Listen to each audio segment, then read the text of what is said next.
Wasn't he a miracle, this Martin Luther King Jr.? He was 26 years old when he led the Alabama bus boycott. What were you doing when you were 26? You don't need to answer aloud this morning. I'm not going to. He led the March on Washington and delivered the I Have a Dream speech in 1963, just 34 years old. His speech on the Mall that day rallied everyday citizens and politicians and business leaders to the cause. At 36 years of age, he led the March for Voting Rights in Selma, Alabama, 1965. That was a year after he won the Nobel Peace Prize. Victor Harding is an Iliff Seminary professor of religion and social transformation, or was. He died in 2014. He was a personal friend of King's and wrote the book Martin Luther King, the Inconvenient Hero. He noted that there's a lot more to Dr. King than the I Have a Dream speech, much that made him very unpopular in his last years. He quoted a poem by Carl Wendell Himes Jr. "Now that he is safely dead, let us praise him.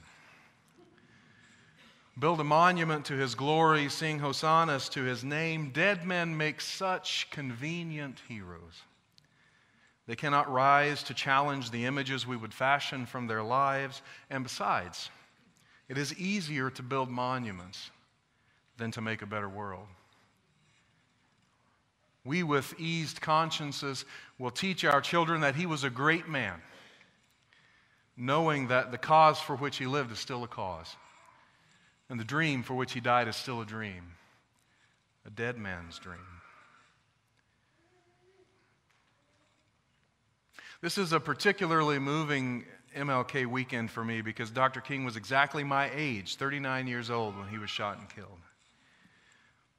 Just 3 years after the fire hoses, the dogs, and the clubs of the Alabama State Police were broadcast on the evening news.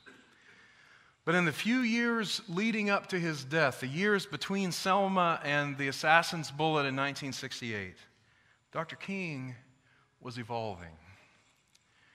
The March in Selma was, in a way, the end of an era of civil rights work and the beginning of a new, more complex era. After 1965, King was beginning to talk about the struggles of black Americans in the larger context of the oppression of all disinherited Americans.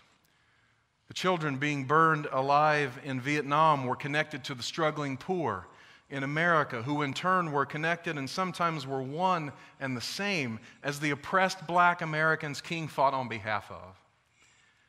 He wrote that the black struggle was actually, quote, exposing the evils that are deeply rooted in the whole structure of our society. He continued, it reveals systemic rather than superficial flaws and suggests that radical reconstruction of society itself is the real issue to be faced. How can we both praise Dr. King and condemn Black Lives Matter tactics of shutting down shopping malls and stopping traffic to the state fair? To the state fair.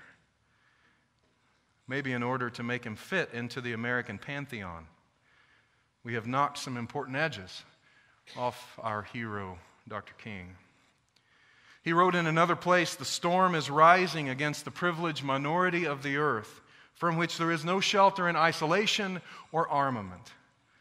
The storm will not abate until a just distribution of the fruits of the earth enables people everywhere to live in dignity and human decency.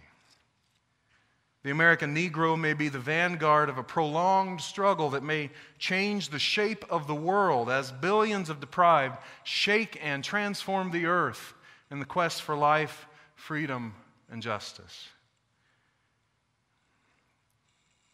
He said that privilege and oppression themselves must be countered before the movement could be deemed successful.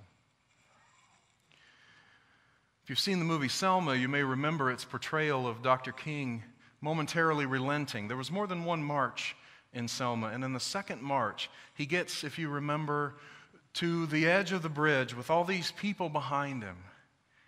And the movie portrays him having sort of a crisis there, or hints that he had a crisis there. And he kneels down, and everyone kneels down with him, and he prays, and then he turns around and heads back across the bridge. He saw, it's hinted in the movie, he saw the clubs and the guns of the Alabama State Police, and he knew that there was no protection coming, and he turned around. And there was a fight within his staff. That was again 1965. In 1967, King said to his staff, "I want you to know that my mind is made up. I backed up a little when I came out in 1965. My name then wouldn't have been written in any book called Profiles of Courage. But now I have decided that I will not be intimidated. I will not be harassed. I will not be silent, and I will be heard. For years," he said in another place, "I labored with the idea of reforming existing institutions of the society. A little change here, a little change there. Now I feel quite differently. I think you've got to have a reconstruction of the entire society, a revolution of values." With King's last years as a backdrop, I've been reflecting on our own small action, the hanging of a Black Lives Matter and the vandalism that has resulted. The vandalism of our banner has been consistent. First, the word "all" was written on pieces of paper, posted over the word "black," and "All Lives Matter," if you remember, papers were taped up around the campus. Then when we left that for a while, we decided we'd leave that, do you remember, as its own symbol to the community. When we left that up for a while, the banner was slashed down and stolen. We hung up a second banner, and this time the word "all" was spray painted over the word "black." We left that up for a while too, and then that banner was also stolen. And we aren't the only congregation experiencing this, not by far. Some have had the word "black" cut out altogether to make the banner read "Lives Matter," but several of our sister congregations around the country have had the very same vandalism we've had. The very same word posted over the word "black." All lives matter. The Reno congregation is on its fourth banner. All lives matter. And isn't that true? Don't all lives matter? That's universalism after all, right? I mean, we were kind of known for having preached that in the 19th century, in the 18th century. Theoretically, it's right. But in this case, I don't think that's what this opposition is all about. Maybe you've seen this cartoon. In the first panel, one person is explaining to another, "I think that all lives matter." In the second panel, the person says, "We should care equally at all times about everything." And in the third panel, while one house is burning, the person with the fire hose is putting water on the house next door that's not on fire, saying all houses matter. Black lives in our culture are the house on fire. Black Lives Matter points a fire hose at the problem.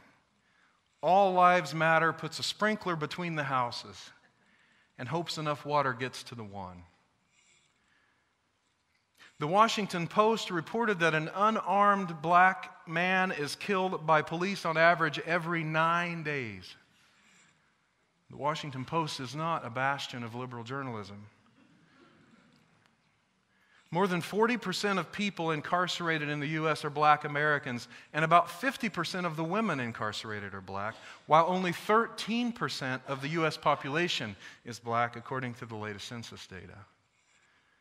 According to Unlock America and the NAACP, if Latinos and blacks were jailed at the same rate as whites, the U.S. prison population would drop by 50%. We are called to work to change this reality. But we cannot talk about valuing black lives. We cannot talk about protecting black lives without saying black lives. All lives matter doesn't get us to the problem. But it's important to dig deeper. Why would people around the country, not just here, be so moved, so angry about a banner reading Black Lives Matter that they trespass and commit a felony to cover the message? Some are opposed because they say the movement is anti-police. And we're told we shouldn't talk about police brutality because there are good police officers. Of course there are good police officers. I am pro-police, and I think that most officers deserve not only our respect, but better pay and better training. We've had some of these amazing officers here on our campus. One of them attended our Race in Film series and had an open discussion about policing and race in Tempe. Another 2 officers spent an hour in my office talking about racial justice, many of the good things they're doing and the things they hope to do from the city of Chandler. Some will be here today at 2 p.m. for our banner hanging. There are good officers. Here's another one. Richmond, California Police Chief Chris Magnus, who joined in a Black Lives Matter protest in his city. When his union gave him and some of his officers flack, ostensibly not for the message, but for doing political work in uniform, Magnus said, "When did it become political to acknowledge that Black Lives Matter and show respect for the very real concerns of our minority communities? This should not be about us versus them," he said. "It should be about finding ways to build bridges across the schism that exists between many of our residents and police." Thank heaven for good police officers, of which there are many. But good police officers don't stand in the way of holding accountable police officers who have taken a life unjustly. Good police officers want to fix the racism in our system. I've met them. I've read about them. They are our partners. No, Black Lives Matter is not an anti-police movement, despite the unwise actions of some people who wear the t-shirt that says Black Lives Matter. The news, some news channels find one person saying something and show it over and over. No, Black Lives Matter is not an anti-police movement. It is an anti-police violence movement. And those are 2 very different things. Police violence against black people in our country is an old issue. There's nothing new about it. We often quote the part of the dream speech in which Dr. King talks about little black children and little white children holding hands and singing. And it's beautiful. But he also said, we can never be satisfied as long as the Negro is the victim of the unspeakable horrors of police brutality. He said that more than 50 years ago. And friends, Mike Brown and Tamir Rice and Eric Garner and Walter Scott, who was shot as he was running away, and Freddie Gray and Sandra Bland and many more, these are the modern day victims of the unspeakable horrors of police brutality. We are not anti-police when we call for those who killed these people to be held accountable. We are pro-justice. We are pro-good policing. And many police officers join us in that call. No, I don't believe the All Lives Matter protest is about protecting police. Here's what I've noticed. People were not papering All Lives Matter signs around our campus when black lives were being destroyed. Those signs were papered up when black lives began to be lifted up, discussed, emphasized, and it makes me think that the reason for this reactivity is that folks don't want to talk about this anymore. They're tired. We elected a black president. We've come a long way from segregated water fountains and restrooms, and can't we just declare that equality is the rule and stop this? All lives matter. If that's the motivation, I can understand it. Some of you can understand it more than I. You who have been working for racial justice for decades and decades. It is tempting some days, isn't it? Just to say all lives matter and rest. Finally rest.